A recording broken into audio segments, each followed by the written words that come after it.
नाम लेकर मैं आपका मेजबान गौहर कुछ आपके खिदमत में हाजिर। तफसीलात से पहले नजर डालते हैं सुर्खियों।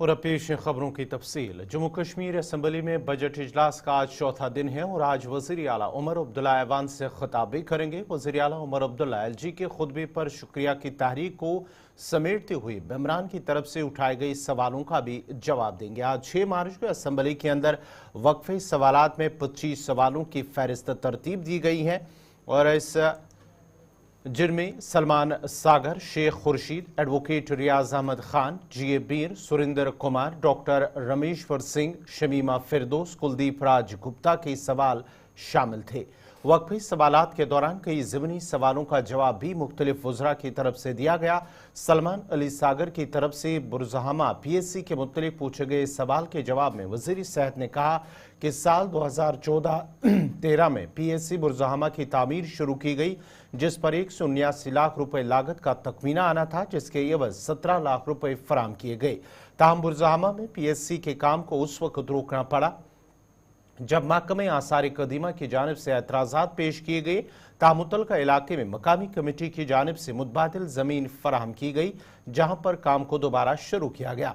उधर शेख खुर्शीद के सवाल के जवाब में हुकूमत ने बंगसवादी को आबी डेस्टिनेशन के तौर पर काम शुरू किया और कैपेक्स बजट 2024-25 में 32 लाख रुपए मुख्तसर किए। ताहम बंगस के अंदर माहौलियाती तवाज़ुन को बरकरार रखने के लिए किसी भी होटल की तामीर को इजाज़त नहीं होगी, जबकि बुनियादी शड़ सरकार आज खुद तामीर करेगी। मेंबर असम्बली GA मीर की तरफ से भी पूछे गए सवाल के जवाब में हाउसिंग एंड अर्बन डेवलपमेंट वजीर ने कहा है कि कूड़े को जदीद तरीके से इकदाम उठाए गए और इस ज़मन में मुख्तलिफ कमेटियों की तरफ से कूड़ेदान और हूपर गाड़ियों को रवाना किया जाता है और सेहत सफाई को यकीनी बनाने के लिए कई जदीद मशीनें और आलात खरीदे गए हैं।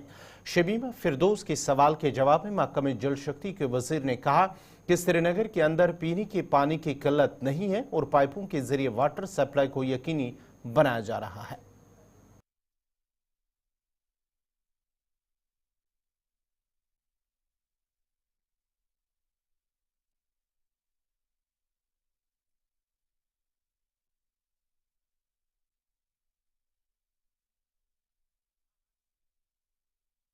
लेकिन 2019 के बदलाव के बाद ये परिवेश पोर्टल का इस्तेमाल अब लाजमी जम्मू कश्मीर पे भी बन गया है। अब हर फॉरेस्ट क्लियरेंस के लिए न सिर्फ यहाँ पे अप्लाई किया जाता है, बल्कि ऑनलाइन पोर्टल के तहत government of India ministry of forest and environment से भी इजाजत मांगने की जरूरत पड़ती है।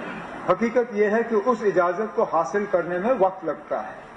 अगर कि केस को मतलब नजदीकी से उसको फॉलो किया जाए तो मुमकिन है कि कभी कभार साल से कम में इजाजत दी जा सकती है, लेकिन अगर नजदीकी से उसको फॉलो नहीं किया जाए तो हर केस में 2 साल से कम नहीं लगता। अब टूरिज्म डिपार्टमेंट से कहा हुआ है कि बंगस को देखते हुए, बंगस के टूरिज्म प्रमोशन को देखते हुए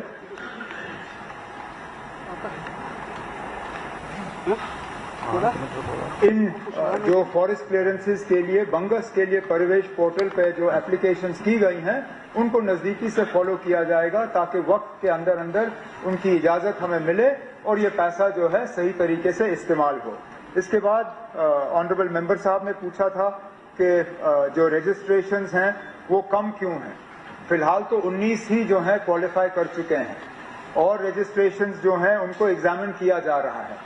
मैं ऑनरेबल MLA साहब से भी गुजारिश करूंगा कि वहां लोकल एरिया में हमारी मदद करके जितने लोग आप आइडेंटिफाई कर सको उनको आइडेंटिफाई करके हमें बता दीजिए, ताकि उनके साथ मिलके हम उनकी मदद कर सकें, उनका इंफ्रास्ट्रक्चर बढ़ा सकें और उनको हम रजिस्टर कर सकें। जितने ज्यादा हमारे पास आएंगे उतने ज्यादा हम रजिस्टर कर पाएंगे। हमारे पास कोई नंबर की पाबंदी नहीं है, वहां से अगर इंटरेस्ट हो तो यहां से हम रजिस्टर कर लेंगे। और जहां तक आपने बंगस फेस्टिवल की बात की, इससे पहले भी बंगस फेस्टिवल हुआ है और हमारी उम्मीद है कि हर साल बंगस फेस्टिवल वहां पे ऑर्गेनाइज होगा। बंगस वैली के अंदर मिल्कियती जमीन किसी की नहीं है। बंगस वैली के अंदर सारी जमीन जो है वो फॉरेस्ट की है। अब बंगस वैली के बाहर थोड़ा सा दूर हटके बिल्कुल मुमकिन है कि वहां मिल्कियती जमीन होगी, लेकिन वो बंगस वैली से दूर है। अब फिलहाल जैसे आपने बात की टूरिस्ट फैसिलिटीज की, अब अगर मैं बाथरूम बंगस वैली से 5 किलोमीटर दूर बनाऊं तो मैं क्या उम्मीद करूं कि बाथरूम इस्तेमाल करने के लिए टूरिस्ट 5 किलोमीटर जाके इस्तेमाल करके वापस आ जाएं। जो फैसिलिटीज बंगस से बाहर हम क्रिएट कर सकते हैं, जिस तरह मैंने ऑनरेबल एमएलए साहब से कहा, अकोमोडेशन, रहने की जगह, वहां पे मिल्कियती जमीन पे अगर कोई प्रपोजल आ जाता है उसको एग्जामिन करके मंजूरी दे देंगे, लेकिन बंगस वैली के अंदर। बजट इजलास के दौरान मेंबर असम्बली एजाज जान ने कहा है कि मौजूदा हुकूमत की वजह से अवाम के अंदर जो डर और खौफ का माहौल था वो खत्म हो गया है। उन्होंने मजीद कहा है कि गुज़िश्ता 10 सालों के दौरान NYC और दीगर महकमों में काम कर रहे डेलीवेजों को कोई राहत नहीं दी गई है, जिसकी वजह से वो नौजवान काफी परेशान है। हमारे मेंबर हजरात कह रहे हैं कि हमें यहाँ पे रियासत का दर्जा दिया जाए। हमें 370 जो वापस देने की बात कही, बीजेपी के मेंबर ने यहाँ पे कहा कि 70 साल आपको जो है वो लगेंगे, अभी उसके अंदर अंदर आपको स्टेटहुड मिलेगा। मैं उसमें कहना चाहता हूं सर, जब इन्होंने 370 तोड़ने की बात की, इनके पास कोई नंबर नहीं था। आज जब हमने 370 वापस लाने की बात कर रहे हैं, आज हमारा हाउस में मेजॉरिटी और इंशाअल्लाह 370 इस रियासत में और स्टेटहुड जो है वो वापस यहाँ पे आएगा। और उसके लिए रियासत में जो हमारा स्टेटहुड है उसके लाने के लिए लोगों के मुताबिक काम होना चाहिए, लोगों की मर्जी से काम होना चाहिए।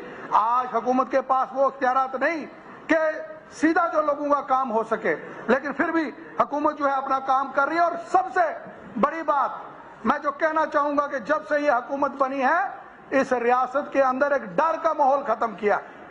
हमें बड़े बड़े मेंबर कहते हैं लोगों का ये काम नहीं हुआ, वो काम नहीं हुआ, ये नहीं आया, लेकिन मैं ऑनरेबल चीफ मिनिस्टर साहब को कहना चाहूंगा कि पूरे रियासत में एक एक जो नौजवान है, एक एक जो बुजुर्ग है, जो बच्चा है, वो आपके साथ खड़ा है। और इस वजह से खड़ा है जो डर का माहौल इस रियासत में पैदा किया गया बीजेपी के थ्रू।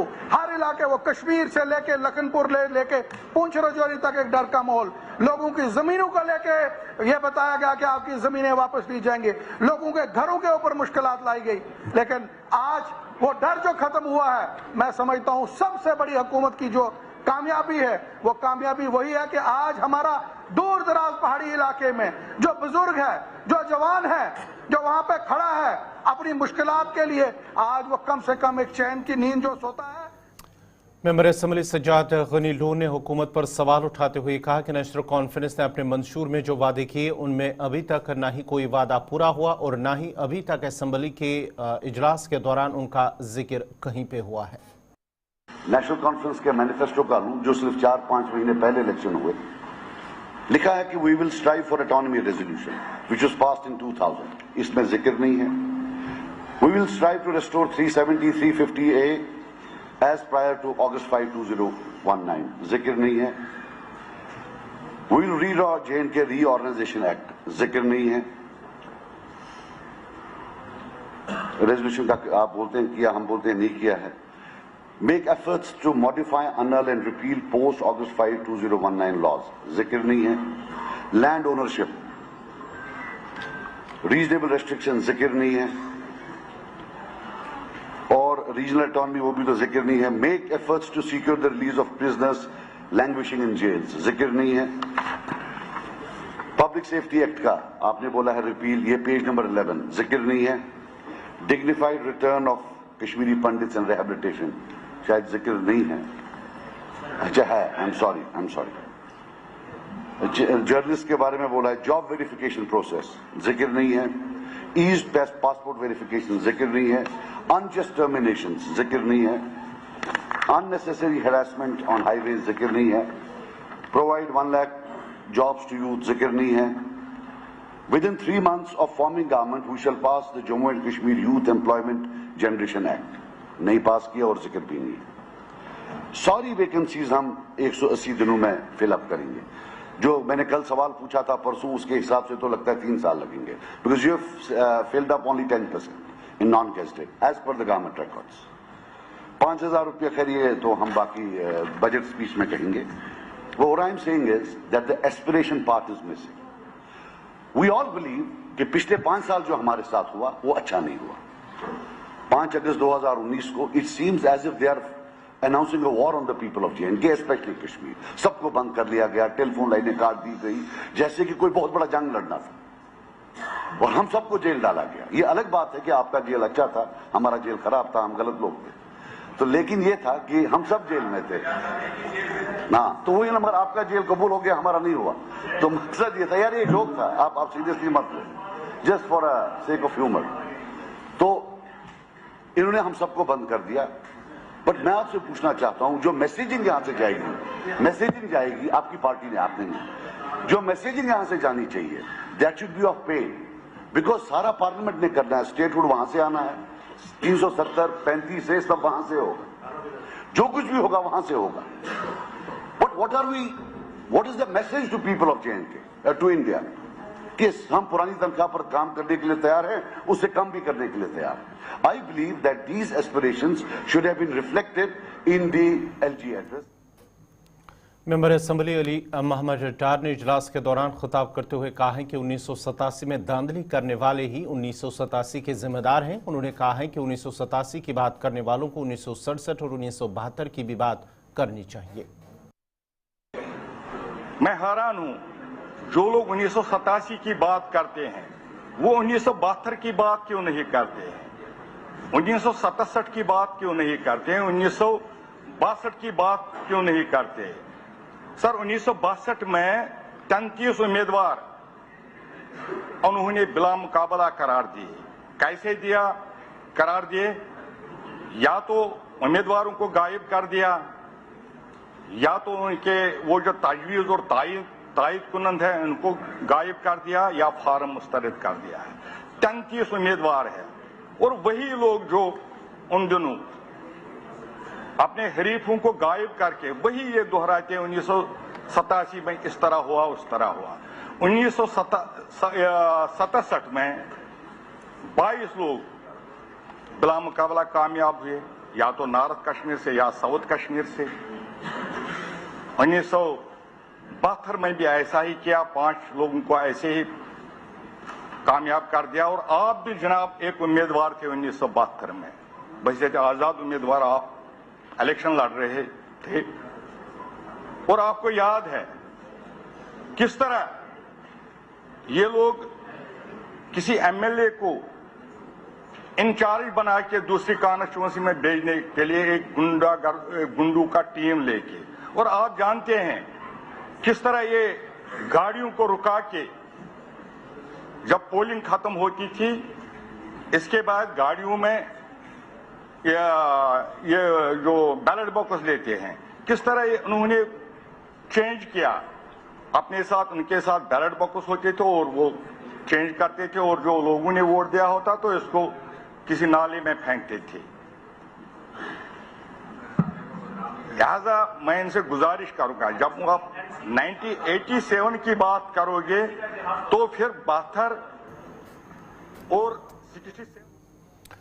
जम्मू कश्मीर के नायब वज़ीर आला सुरिंदर चौधरी ने कहा है कि इख्तिलाफात हो सकते हैं, लेकिन किसी के खिलाफ गलत अल्फाज इस्तेमाल नहीं करने चाहिए. महाराजा हरी सिंह को डिक्टेटर कहने पर नायब वज़ीर आला ने कहा है कि वो चुने हुए नहीं थे, बल्कि वो सिलेक्टेड थे. उनके खिलाफ अपशब्द नहीं कहना चाहिए. डिफरेंसेस जरूर हो सकते हैं, लेकिन इसका मतलब नहीं कि हम अपशब्द कहें. तो अगर आपने डिक्टेटर कहा है हरी सिंह को, क्या महाराजा डिक्टेटर नहीं होते, क्या चुने हुए होते हैं, क्या बात करते हो आप? सीनियर जर्नलिस्ट हैं जनाब. महाराजा जो भी होता है वो तो कोई इलेक्शनों से चुन के आते हैं. हम लोग चुन के आते हैं, वोट लेके आते हैं, और हिंदुस्तान के आइन और हिंदुस्तान की डेमोक्रेसी में आते हैं. चाहे वो प्रधानमंत्री हैं हमारे, आज हम नरेंद्र मोदी साहब को डिक्टेटर नहीं कह सकते, क्योंकि उनको लोगों ने चुन के भेजा हुआ है. हम जो भी लोग वहाँ चुन के आए हैं, जो चुन के आए हिंदुस्तान के आइन और डेमोक्रेसी को, उसको डिक्टेटरशिप कहते हैं. रही महाराजा, वो महाराजा चाहे वो हमारे जम्मू कश्मीर के हों, चाहे वो पूरी दुनिया में हो या देश में हो, वो तो कोई चुने, वो सिलेक्टेड लोग होते हैं, कोई चुने नहीं होते. मेंबर असम्बली श्यामलाल शर्मा ने कहा है कि उन्होंने इजलास के दौरान जो मामला उठाया उन्हें हुकूमत की तरफ से कोई माकूल जवाब नहीं मिला है, और वो हुकूमत के जवाब से मुतमईन नहीं है. विधायक श्यामलाल शर्मा इस समय हमारे साथ मौजूद है। सर, जो इशू विधानसभा सत्र में उठाया गया उसके बारे में देखिए, ये गवर्नमेंट की नॉन सीरियसनेस होती है। इतना इम्पोर्टेंट इशू है, ये बात बिल्कुल ठीक है कि हम एक ट्रांसफॉर्मेशन की स्थिति में हैं। 2019 के बाद 5 अगस्त के बाद बहुत से 800 से ज़्यादा कवानीन जो हैं वो यहाँ पे एक्सटेंड हुए, बट ट्रांसफॉर्मेशन जहाँ रिफॉर्म्स जो हैं वो ग्रेजुअली होते हैं और लोगों की कैपेसिटी को देख के किए जाते हैं। तो मेरा ये था कि जो लैंड यूज को लेके CLU का इशू था, हमारे एक भारतीय जनता पार्टी के विधायक का मठ से जो विधायक हैं सरिंदर कुमार जी, उसमें सप्लीमेंट्री था। और जिस तरह से ऑनरेबल मिनिस्टर डिफेंड कर रही थी, मुझे लगता है कि हम अच्छी बातों को डिफेंड भी करना चाहिए, being a custodian of the department. What हम लोगों के चुने हुए नुमाइंदे हैं। अगर किसी ब्यूरोक्रेट या टेक्नोक्रेट ने ऐसे कानून बना दिए जो हमारी पब्लिक के हित में नहीं है, तो उनको रिविजिट करना इसी असेंबली, ये अपेक्स बॉडी है ना, जो लेजिस्लेचर हमारी है, ये अपेक्स बॉडी है। कानून तो हम बना सकते हैं, ऑफिसर नहीं बना सकते, चाहे हम यूटी में ही हैं। तो वो ये सारी चीजें जो हैं वो अपनी रिस्पॉन्सिबिलिटी को ट्रांसफर कर देना, शिरक भी नहीं करना, ट्रांसफर कर देना, हमें स्टेट दोगे तो होगे। तो मुझे लगता है ये फिर इस अगस्त हाउस का सारा पर्पस जो है, जो सेंटिटी है, वो किल हो जाती है। सप्लीमेंट्री क्वेश्चन आपने पूछा, रिस्पांस जो मिला उससे सेटिस्फाई है? नहीं हूँ। मैंने कहा कि आप गैर मुमकिन खंड का एक वहां से ऑर्डर आता है, अभी तक वो इम्प्लीमेंट नहीं होता है। अगर जम्मू का एरिया आप देखेंगे तो मैक्सिमम यहाँ पे जो कॉलोनियां बसी हैं, चाहे JDA ने बनाई है, हाउसिंग ने बनाई है, तो फिर सब लोग तो गैर मुमकिन खंड में है। और कोई भी कानून जब बनता है तो वो रिट्रोस्पेक्टिव या पोस्ट इफेक्टिव उसकी जो डेफिनेशन होती है वो पीछे से लागू तो नहीं होगा, आगे से लागू होगा। अगर 2022 में भी बना, उसके बाद जो लोगों को CLU लेना चाहिए, जो पुरानी हमारी इस्टेब्लिशमेंट है, चाहे वो रेजिडेंशियल हाउस है, चाहे वो हमारी कमर्शियल प्रॉपर्टीज हैं, उस पे तो नहीं लेना है। ये एक कॉमन सेंस है। For me as a lawmaker, law is a common sense. तो वही बात रिवाइज करने की बात मैंने कहा, रिविजिट होना चाहिए और होना भी चाहिए। बातचीत करने के लिए कैमरा पर्सन संजय के साथ शिल्पा शर्मा। नाज़रीन, इसी के साथ ही उर्दू खबरनामा इख्तिताम पज़ीर हुआ चाहता है। अपने मेज़बान गौहर कुछे को इजाज़त दीजिए। अल्लाह हाफ़िज़।